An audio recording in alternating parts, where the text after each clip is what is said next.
Okay, in this second video, we're going to take a look at some of the writing standards, the Common Core language standards for grades 9 through 12, and how you can use some of the smart sheets from the toolkit, Make Sense Strategies toolkit, to help you address those standards. And so, as you might guess, the writing categories are a little bit different from those associated with reading. There are four major categories for writing: text type and purposes, production and distribution of writing, researching to build and present knowledge, and range of writing. And we're going to be focusing primarily on the first two, text type and purposes, and production and distribution of writing in this video. Under text type and purposes, there are basically three main areas: expressing opinions, or basically persuasive writing, expository, and narrative writing. And so just to take a look at expressing opinions, there are a number of tools on the Make Sense toolkit that would be useful to you for that. And there's one area that's basically devoted to specific writing tools. And so these are a series of developmental smart visuals that are really designed for emerging literacy, and they're more elementary oriented. However, if you're doing remedial work in high school with writing, you may find a number of these tools to be useful and more developmentally appropriate for some of the students that are really far behind with their writing. Likewise, there are a number of specific tools for teaching writing that are specifically designed for narrative writing, descriptive, expository, and persuasive. And since we're in persuasive writing, I'm going to click on that, and that will open this page. And so we're going to look at a few of these tools that can be used for expressing an opinion or persuasive writing. And you'll notice, first of all, they're kind of organized into two different groups. One is tools for convincing someone to do or not to do something. And the other kind of persuasive writing you can do is convincing someone to believe or to change their mind about something. And so we're going to look at a couple from each. The first one is pretty straight up, simple, and that's 2 reasons why. And so the way this is set up is you have this little mini strategy at the top called path, which is what's your purpose. In this case, it's to persuade. Who's your audience? What's your topic? And what's your hook? And then there's a little prompt here, and that is: an effective persuasive essay convinces someone to change their mind or belief about something, or develop a new belief about something, or to take some kind of action. And so this one is about taking some kind of action. So you have a title is about why someone should do whatever, and then what's a reason and supporting points why they should do that, what's another reason and supporting points why they should do that, and what would be the conclusion. And so let's say you're writing about a character, and what's your opinion about the character, and a reason why you have that opinion, and supporting details, and another reason why you have an opinion and supporting details.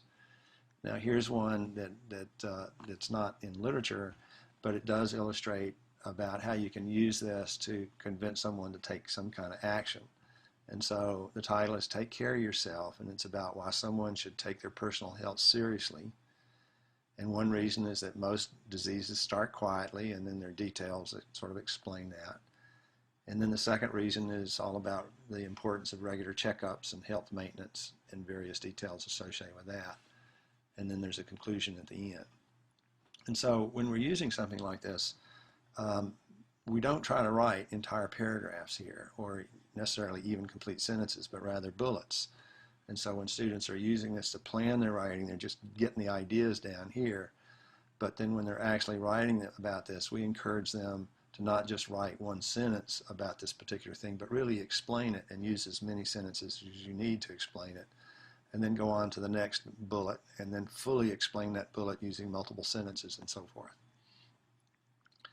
Another one that you can use is really just like the last one, only there are 3 reasons why instead of 2 reasons why. So what we're doing is scaffolding. We're giving, first we'll teach them how to write about 2 reasons, and then when they can do that, then we'll up the ante to 3 reasons why. It's a little more cognitively demanding.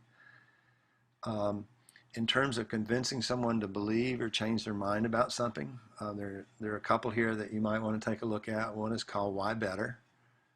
And again, it's 2 main ideas, but it's set up a little bit differently in that now we're talking about why this is better than this. And so the way this is set up is we're going to identify this, and then what are the advantages or strengths of that.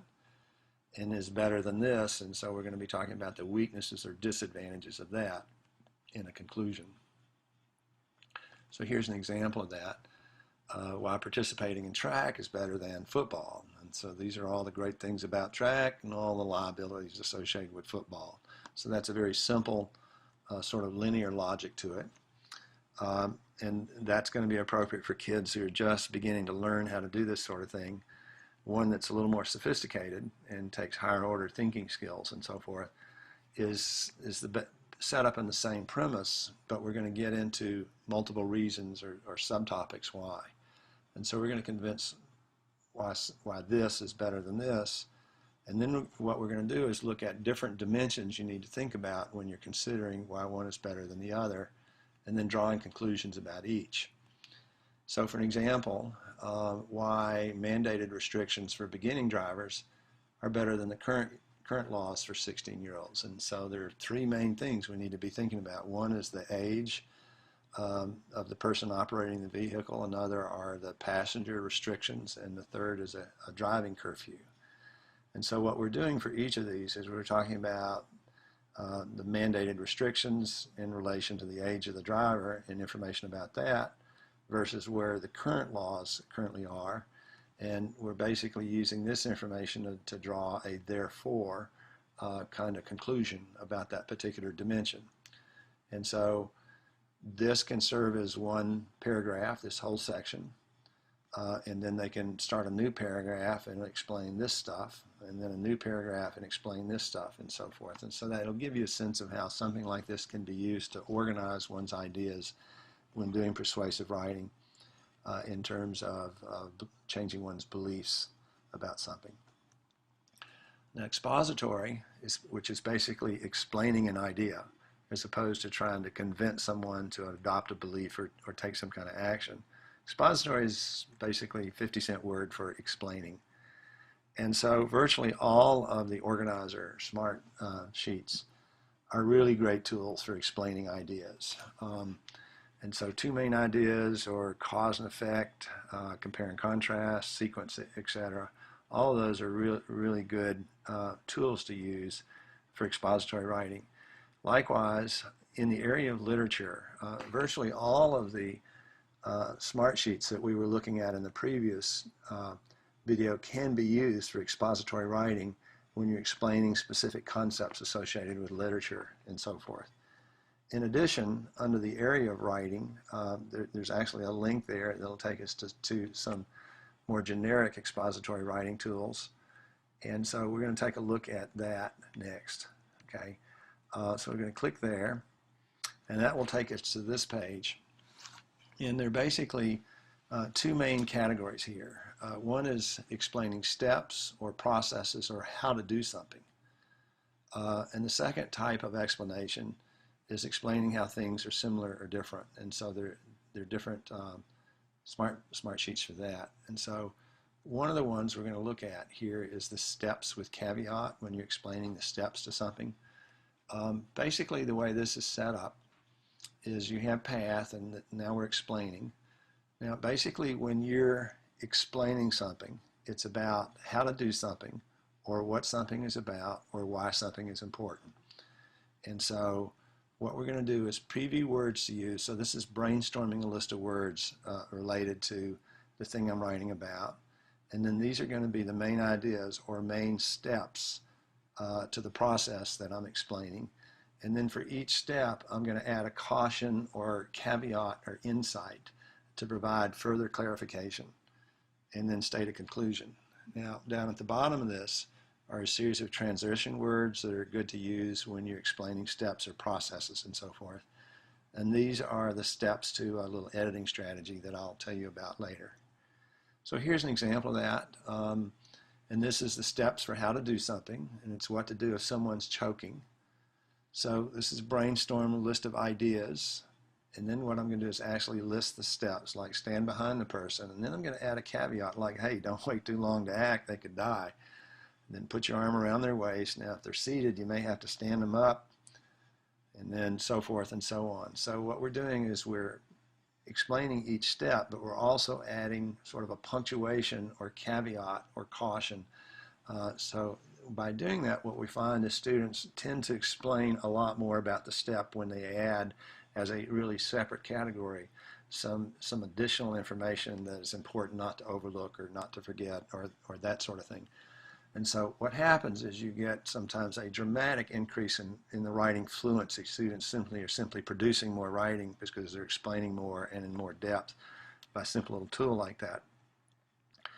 Another tool you can use from literature in writing is dealing with the editing process and so forth. And what the standards are calling for is not just learn how to edit and revise, but also to provide the skills to provide peers with feedback on their writing. And so what we're going to look at is a little editing strategy.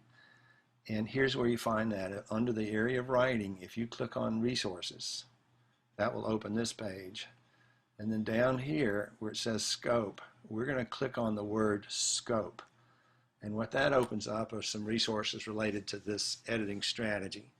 So I'm going to take a second, just kind of explain what this strategy is. It should be fairly self-explanatory just looking at it, but I'll just kind of walk you through a few things about it.